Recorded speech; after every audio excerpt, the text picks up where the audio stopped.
अनुराग पाठक द्वारा लिखित उपन्यास 12th फेल। हारा वही जो लड़ा नहीं। उत्साही मनोज राकेश के घर पहुंच गया। विष्णु भी वहीं बैठा हुआ था। मनोज ने अपने मन की इच्छा राकेश से कह दी। राकेश, मेरी इच्छा दुष्यंत सर जैसा एसडीएम बनने की है। राकेश भैंस का गोबर उठाकर डलिया में डालते हुए मनोज से बोला, तो बन जाएगो, इसमें कौन बड़ी बात है। ऊपर से कौन ना आवते, आदमी ही बनते हैं एसडीएम। विष्णु को कुछ दिन पहले ही 12th फेल हो चुके मनोज के मुंह से इतनी बड़ी इच्छा सुनकर हंसी आ गई। वह जोर जोर से ताली बजाकर हंसने लगा। फिर उसने दोनों को सुनाते हुए कहा, मनोज, तू अपनी औकात में रहकर बात कर। डिप्टी कलेक्टर तो बहुत बड़ी बात है, तू तो क्लर्क भी नहीं बन सकता। 12th पास कर नहीं पाए तुम, चले डिप्टी कलेक्टर बनने। आदमी को उतने बड़े सपने ही देखने चाहिए जितनी उसकी हैसियत हो। विष्णु ने मनोज के मन में पल रहे सपने को चकनाचूर करने की कोशिश की। यह बात सुन मनोज का स्वप्न भंग हो गया। उसे लगा कि जो लड़का 12th में फेल हो गया हो, क्या उसे इतने बड़े सपने देखने का हक है। निराश मनोज सिर झुकाकर बैठ गया। लेकिन राकेश विष्णु की बात से अप्रभावित रहा। उसने गोबर की दूसरी खेप डलिया में डालते हुए कहा, मैं तो अब भी यही कहूँगा कि आदमी मेहनत करेगो तो कुछ भी बन सकतो है। विष्णु को राकेश की बात में अपनी पराजय महसूस होने लगी। उसने राकेश पर व्यक्तिगत आक्रमण करने का मन बना लिया। राकेश, तू क्या जाने पढ़ाई लिखाई की बातें, तू तो गोबर उठा। मैं 12th में फर्स्ट क्लास पास हुआ हूँ। जब मैं डिप्टी कलेक्टर बनने की नहीं सोच पा रहा, तो ये 12th फेल मनोज कैसे बन पाएगा डिप्टी कलेक्टर। लाखों लोग बैठते हैं परीक्षा में, तब बड़ी मुश्किल से 15-20 डिप्टी कलेक्टर बनते हैं।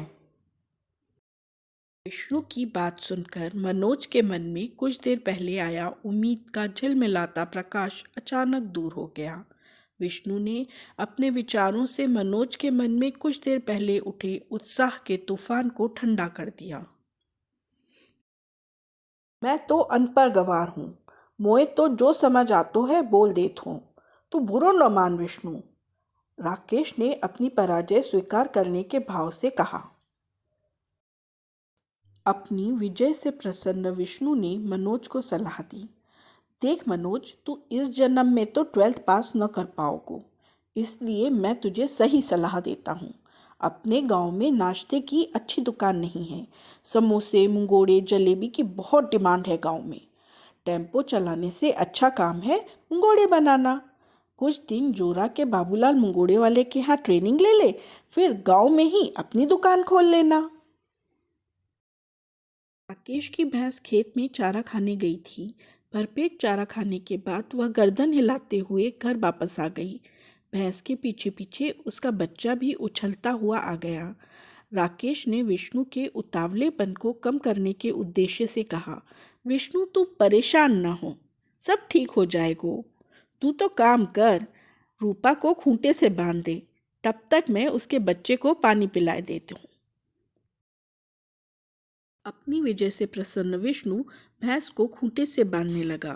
भैंस ने राकेश के स्थान पर अपरिचित विष्णु को देखा तो बिगड़ गई। उसने अपनी गर्दन हिलाई और विष्णु को सींग मारने के लिए झपटी। विष्णु इस अप्रत्याशित आक्रमण से संभल नहीं पाया और पीठ के बल गिर पड़ा। राकेश और मनोज को भी इस दुर्घटना की आशंका नहीं थी, पर जब उन्होंने देखा कि विष्णु जमीन पर चित पड़ा है तो दोनों ने लपक कर उसे उठा लिया। विष्णु की सांसें तेज चलने लगी। होश में आते ही उसने पूरी घटना का जिम्मेदार राकेश को घोषित कर दिया और उसे खरी खोटी सुनाने लगा।